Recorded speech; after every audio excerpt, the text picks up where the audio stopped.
everybody. So we are very excited today. We are here to give another best and worst of a popular actor or actress that we've been doing the last 3 or 4 weeks. And today we, as part of our Hidden Gems podcast, which you should go check out, this is like a little taste of our Hidden Gems podcast. Today we talked about Michael Keaton, who has a flashy small role in the trial of the Chicago Seven. And so we thought it would be fun for this episode of Best and Worst to talk about the best and worst of Mr. Michael Keaton. And I'm film critic Rachel Wagner, and Ryan's here.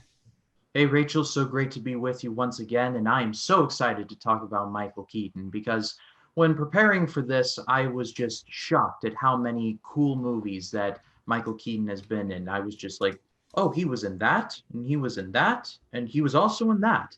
Like, picking my best was probably the hardest that I've ever done for these Mm-hmm. videos because he was awesome in the 80s and in the 90s and somehow has just gotten better over time. So it was a Yeah. very hard choice. Like I could recommend 10 best Michael Keaton performances, but I actually only had to do the one. So, Yes, and he's done it all. He's done comedy, he's done drama, he's done animation, he's done it all. So my best, I debated about a few different ones, but I decided to go with Spotlight. I thought that he did such a good job in this film of being a leader of this group of reporters, and the fact that they managed the writing was the true star of this film, but they managed to really be this condemnation of group thought and group behavior more than some like hit piece on the Catholic Church. That's not what it was about. It was about how he has this moment where he realizes that he didn't say things. He didn't report things. He pushed things aside, and he was part of the problem, and everybody was. And I think that he does such a good job with that. And I love the movie. I think it's so moving, and I love all of the performances. Mark Ruffalo has like the most flashy role, I guess, but I think that they all do such a good job together. And I was one that I felt like it was a worthy winner for Best Picture. I really thought it was great. And so yeah, that was 2015. Spotlight is my favorite. yeah, for the sake of transparency, I grew up as a Roman Catholic. So when I Mm-hmm. heard this movie was going to be made, I was like, I'm not sure about that because uh, I've Yeah. had nothing but a positive experience in the Catholic Church. Others have not, and I understand that. But Right. when I finally did see the movie, I was like, okay, this isn't meant to be like this. The Catholic Church is naturally evil. This was going on, and everyone knew about it, but decided to do nothing, which is somehow even worse. Yeah.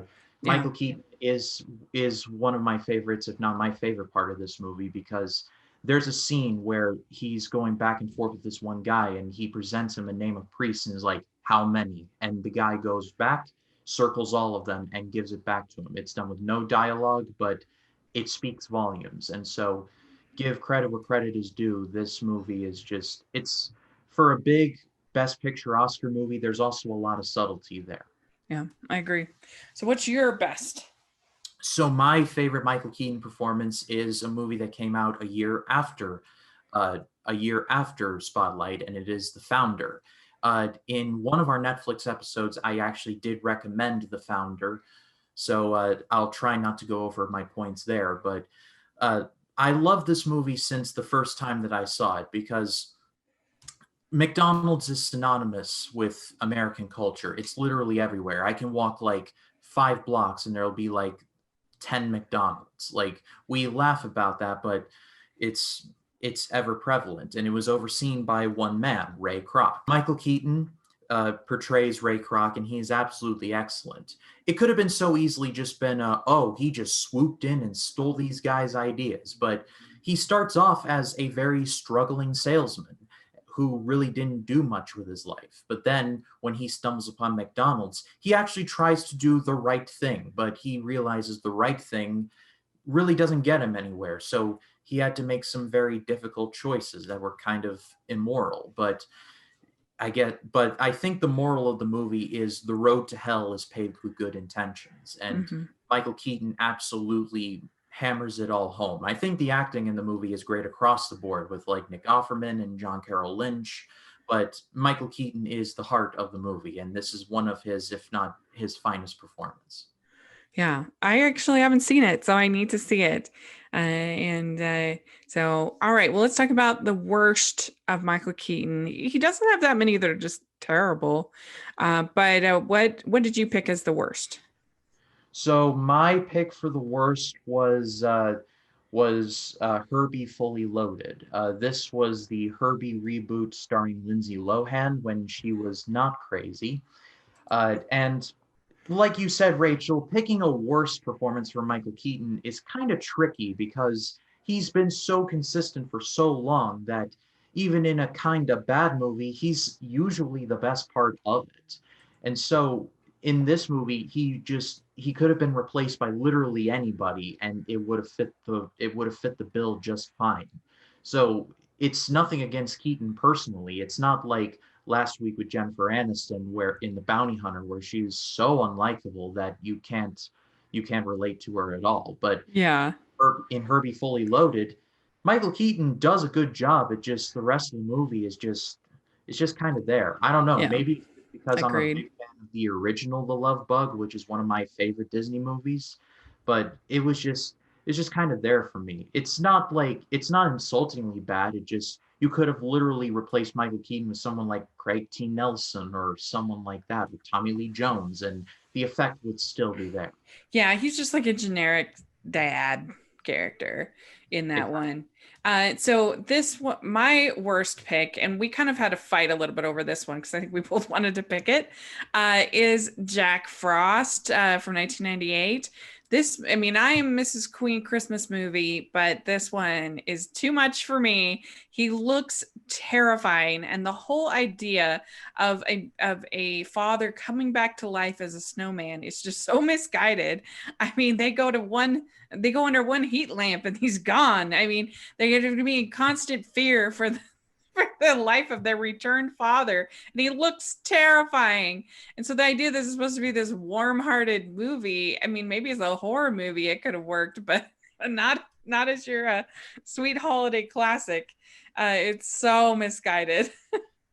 Yeah, the design of this makes the Campbell Soup snowman look attractive by comparison. Oh yeah, definitely. Yeah, the design of this is horrifying. And the It's thing is that it's Michael Keaton, so he's naturally going to give 100%. But yeah. it's kind of like it, it's kind of like in Beauty and the Beast, the remake version, where it's clear that the actors are trying, but you can't help but notice all of the crap CGI surrounding it. And Right. that's the case with Jack Frost. It's like Michael Keaton's trying, but it's just like I stayed away from this movie for years because I would see the cover and be like I would just Yeah. avoid it at all cost. Moving away. Yeah, it is. It's terrifying. Like And it's just such staring a like directly into my soul. it's not even like a good message. Why on earth would they want their dad to come back as a snowman who's gonna melt? Like that's so bizarre. I So mean, we could call Elsa and see if she could conjure up a flurry for yeah, him. for all off, yeah. So it's pretty bad. So there you go. That's the best and worst of Michael Keaton. Let us know what you would pick for best and worst of Michael Keaton. Put in the comment section or on Twitter. And Ryan, where can people find you?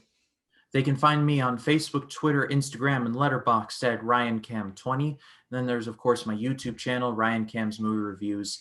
Scary Mania is going into its final couple of weeks. I just started the 70s coming up, going to wrap up the with the with the golden age of 1980s horror, then the 90s, and then modern stuff.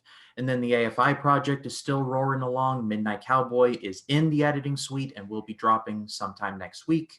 And a lot of stuff coming there. And I'll also be talking about The Mandalorian when it drops the last week of October. So if you all haven't subscribed, please do, because it's a great time to be a subscriber. Yes, you should definitely subscribe and make sure you listen to our longer episode of the podcast where we talk about Netflix. It's our 6th episode of Netflix recommendations for hidden gems. Please check that out, and make sure you're following me at Rachel's Reviews all over social media, iTunes, YouTube, and on Rotten Tomatoes. Going to be doing lots of reviews, and also make sure you're following the Hallmarkies podcast. We have Christmas starting this week, if you can believe it or not. So make sure you're taking a look over there. We also have our Patreon group. We have our merch store, which has tons of fun stuff. So all that will be in the description section to check out. And thanks again, and we'll talk to you all later. Bye, everyone. Bye.